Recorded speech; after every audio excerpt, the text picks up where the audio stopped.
عندكم لحمة مفرومة وعايزين تعملوا وصفة جديدة للغدا، يبقى الوصفة ديت ليكم. صباح الفل، انا مرت لو اول مرة بتشوفوني.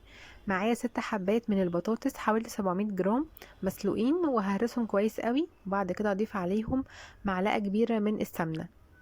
بعد ما اضيف السمنة واقلب كويس، هبتدي اضيف الملح.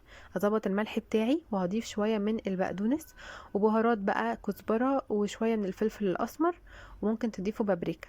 هقلب كويس قوي، وبعد كده هاخد البطاطس دي اللي انا عملتها وهرستها، ان انا اكورها الكور تكون كبيرة شوية. عشان اكورها بسهولة لازم تكون ايديا مدهونة بالزيت.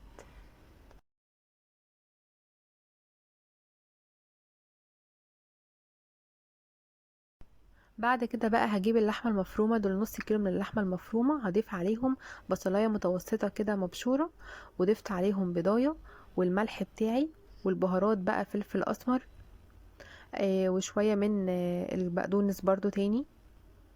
وهضيف كمان شوية قرفة، شوية من جوز الطيب، بهارات لحمة. وهضيف كمان بابريكا مدخنة. وهضيف معلقة كبيرة من الزيت. وهبتدي ان انا اعجن كل ده كويس. وكمان ضفت معلقتين كبار من البقسماط الناعم.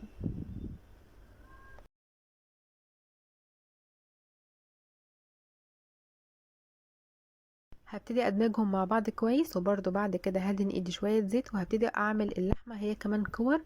بس كور اللحمه هتكون صغيره علشان انا بعد كده ادخلها جوه كوره البطاطس، فنخلي حجمها صغير. بعد كده هبتدي ان انا اشوح اللحمه دي بس كده، اديلها لون من كل الجهات كده لحد ما تاخد لون معايا. وبعد كده هطلعها وابتدي ان انا احشيها في البطاطس.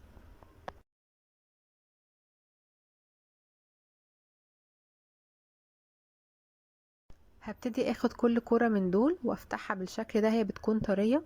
هحط جواها الكورة من اللحمة المفرومة، وابتدي ان انا اغلف فوقيها طبقة البطاطس دي، واكورها تاني كده بحيث ترجع متماسكة تاني مع بعضها. واكرر الموضوع ده في باقي الكمية. اهم حاجة تكون البطاطس، كرة البطاطس هي كبيرة، وكرة اللحمة هي اللي بتكون صغيرة. وبس كده. واحنا بنشتغل فيها تكون ايدينا دايما مدهونة بحبة زيت، علشان يكون التشكيل سهل معانا ومتفضلش البطاطس تلزق في ايديكم. بعد ما اعمل الكمية كلها ادخلها التلاجة بس كده ربع ساعة علشان تمسك نفسها. بعد كده عندي بقى الخليط ده، لبن وعليه بيضتين او حليب يعني. والطبق التاني دوت فيه بقسماط ناعم، والطبق اللي هناك الابيض ده طبعا الدقيق. هبتدي بقى ان انا احط كرة البطاطس في الدقيق، وبعد كده في الطبق اللي فيه الحليب بالبيض، وبعد كده الطبق اللي فيه البقسماط الناعم، وهكذا. ونعمل الكمية كلها مرة واحدة الاول، وبعد كده نبتدي نقليها في زيت يكون سخن على درجة حرارة متوسطة. وابتدي اقلب الكورة كده على كل جهة شوية علشان تاخد لون حلو من كل الجهات.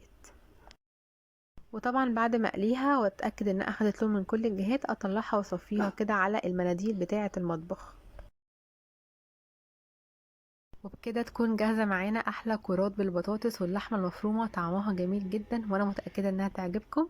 اشوفكم في وصفة جديدة، وباي باي.